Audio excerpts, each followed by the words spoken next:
اور خدا نے یعقوب سے کہا کہ اٹھ اور بیتل کو جا اور وہیں رہ، اور وہاں خدا کے لیے جو تجھے اس وقت دکھائی دیا جب تو اپنے بھائی عیسو کے پاس سے بھاگا جا رہا تھا، ایک مذبح بنا۔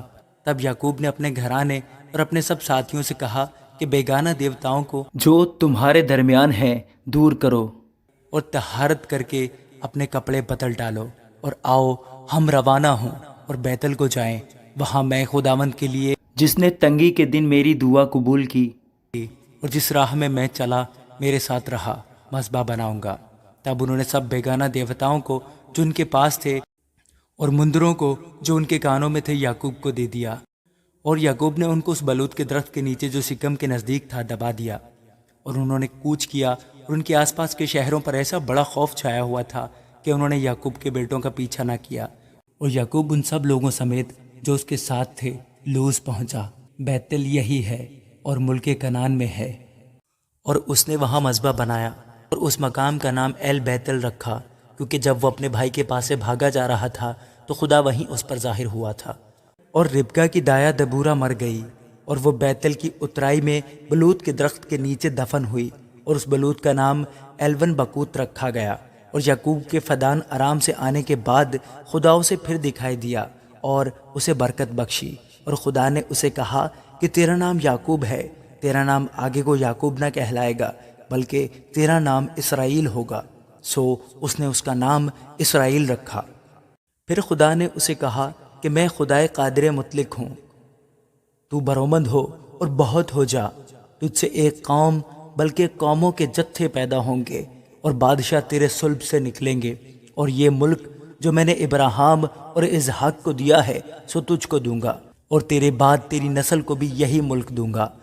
اور خدا جس جگہ اس سے ہم کلام ہوا وہیں سے اس کے پاس سے اوپر چلا گیا۔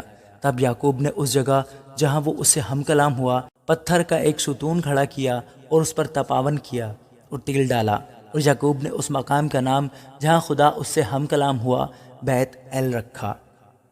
اور وہ بیتل سے چلے اور افرات تھوڑی ہی دور رہ گیا تھا کہ راخل کے درد ذہ لگا اور وضع حمل میں نہایت دقت ہوئی، اور جب وہ سخت درد میں مبتلا تھی تو دائی نے اس سے کہا مت ڈر، اب کے بھی تیرے بیٹا ہی ہوگا۔ اور یوں ہوا کہ اس نے مرتے مرتے اس کا نام بن اونی رکھا، اور مر گئی، پر اس کے باپ نے اس کا نام بن مین رکھا۔ اور راخل مر گئی اور افرات یعنی بیت الحم کے راستہ میں دفن ہوئی، اور یعقوب نے اس کی قبر پر ایک ستون کھڑا کر دیا۔ راخل کی قبر کا یہ ستون آج تک موجود ہے۔ اور اسرائیل آگے بڑھا اور ادھر کے برج کی پرلی طرف اپنا ڈیرا لگایا۔ اور اسرائیل کے اس ملک میں رہتے ہوئے یوں ہوا کہ روبن نے جا کر اپنے باپ کی حرم بلہا سے مباشرت کی، اور اسرائیل کو یہ معلوم ہو گیا۔ اس وقت یعقوب کے 12 بیٹے تھے۔ لیا کے بیٹے یہ ہیں، روبن یعقوب کا پہلوٹا، اور شمون اور لاوی اور یہودا اور اشکار اور زبولون۔ اور راخل کے بیٹے یوسف اور بنیامین تھے۔ اور راخل کی لونڈی بلہا کے بیٹے دان اور نفتالی تھے۔ اور لیا کی لونڈی زلفا کے بیٹے جد اور آشر تھے۔ یہ سب یعقوب کے بیٹے ہیں جو فدان ارام میں پیدا ہوئے۔